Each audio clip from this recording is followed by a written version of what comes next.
Friends, welcome to triple S princess. இன்றைக்கி நம்ம என்ன செய்ய போகிறோம்னு பார்த்தீங்கன்னா, நல்ல காரசாரமான சோயாபீன்ஸ் உருளைக்கிழங்கு வறுவல் தாங்க. வாங்க எப்படி செய்யுதுன்னு பார்க்கலாம். அதுக்கு முன்னாடி என்னோட ட்ரிபிள் எஸ் பிரின்சஸ் சேனலை சப்ஸ்கிரைப் அண்ட் லைக் பண்ணிக்கோங்க. கூடவே இருக்கிற பெல் பட்டனையும் கிளிக் பண்ணிக்கோங்க. வாங்க வீடியோக்குள்ளே போகலாம். நான் இன்றைக்கி மீல் மேக்கரை நல்லா சுடுதண்ணியில் கழுவி க்ளீன் பண்ணி வச்சுருக்கேன். இப்போ ஸ்டவ் ஆன் பண்ணிவிட்டு கடாய் வச்சுட்டு கடாயில் ஒரு 3 டேபிள் ஸ்பூன் எண்ணெய் ஊற்றிக்கோங்க. எண்ணெய் ஊற்றிட்டு நல்லா எண்ணெய் சூடானதுக்கப்புறமா ஒரு 1/4 டேபிள் ஸ்பூன் கடுகு நல்லா பொரிஞ்சு வந்ததுக்கப்புறம் ஒரு கொத்து கருவேப்பிலை போட்டுக்கிறேன். கருவேப்பிலை நல்லா பொரிஞ்சதுக்கப்புறமா நான் கட் பண்ணி 2 பெரிய வெங்காயத்தை கட் பண்ணி வச்சுருக்கேன் சின்னதாக. அதுவும் போட்டு நல்லா வதக்கிக்கோங்க. வெங்காயம் நல்லா வதங்கணுங்க, அப்போ தான் நம்மளுக்கு டேஸ்ட்டாக இருக்கும். வெங்காயம் நல்லா வதங்கினதுக்கப்புறமா ஒரு ஸ்பூன் இஞ்சி பூண்டு போட்டிருக்கேன். இஞ்சி பூண்டு பேஸ்ட்டும் நல்லா வதங்கிட்டு ஸ்மெல் போக இப்போ நான் 2 தக்காளி, பெரிய சைஸ் தக்காளியை நல்லா மிக்சியில் நைஸாக அரைச்சிட்டு வந்திருக்கேன். அந்த அரைச்ச பேஸ்ட்டும் நம்ம இதில் ஊற்றிக்கலாம். ஊற்றி எல்லாம் நல்லா மிக்ஸ் பண்ணி விடுங்க.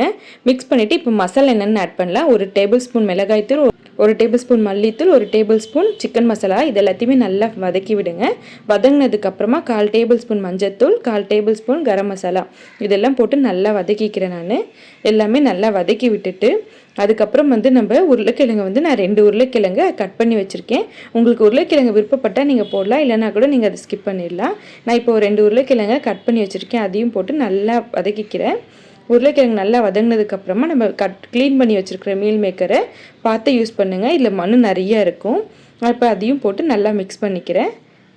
மீல் மேக்கரில் எல்லா மசாலா ஒட்டுற மாதிரி நல்லா வதக்கி விட்டுக்கோங்க. இதெல்லாம் நல்லா வதங்கினதுக்கப்புறமா நம்ம கொஞ்சமாக தண்ணி ஆட் பண்ணிக்கலாம். தண்ணி ஆட் பண்ணி அது எல்லாமே கிரேவி நல்லா கொதிக்கிட்டோம். இது ஆல்ரெடி தண்ணி நிறையா வரும், நம்ம கொஞ்சமாக தண்ணி ஆட் பண்ணால் போதும். இப்போ நான் கொஞ்சமாக தண்ணி ஆட் பண்ணியிருக்கேன். உங்களுக்கு கிரேவிவாதி வேணும்னா நீங்கள் இன்னும் கொஞ்சம் தண்ணி கூட ஆட் பண்ணிக்கோங்க. இப்போ நான் ஸ்லோ பண்ணிவிட்டு நல்லா வதங்கட்டும். இதை கிளறி விட்டுட்டு ஒரு 2 மினிட்ஸ் நான் மூடி வைக்கிறேன். இப்போது 2 நிமிஷம் கழித்து நம்ம எடுத்து பார்க்கலாம். நம்ம கிரேவி நல்லா எவ்வளோ சூப்பராக ரெடியாக இருக்குது பாருங்கள். இது இன்னும் கொஞ்சம் நேரம் கொதிக்கிட்டு இன்னும் ஒரு 5 நிமிஷம் நான் மூடி வைக்கிறேன். இப்போ 2 நிமிஷம் ஆயிடுச்சு, எடுத்து பார்க்கலாம். நம்மளோட கிரேவி தண்ணியெல்லாம் சுண்டி நல்லா சூப்பராக இருக்குது. இந்த ஸ்டேஜில் நீங்கள் மல்லித்தலை தூவிக்கோங்க. நல்லா கிளறி விட்டுட்டு மல்லித்தலை தூவிட்டு அதுக்கப்புறம் ஆஃப் பண்ணிவிடுங்க. பாருங்கள் நம்மளோட கிரேவி எவ்வளோ சூப்பராக ரெடியாக இருக்குன்னு. நீங்களும் உங்கள் வீட்டில் இந்த மாதிரி ட்ரை பண்ணி பாருங்கள். சப்பாத்தி, சாதம் எல்லாத்துக்குமே சூப்பராக இருக்கும். ரச சாதம் இந்த மாதிரி வச்சு சாப்பிட்டிங்கன்னா எல்லாமே ரொம்ப டேஸ்ட்டாக இருக்கும். நீங்களும் ட்ரை பண்ணி பாருங்கள். Tata, bye bye, love you all.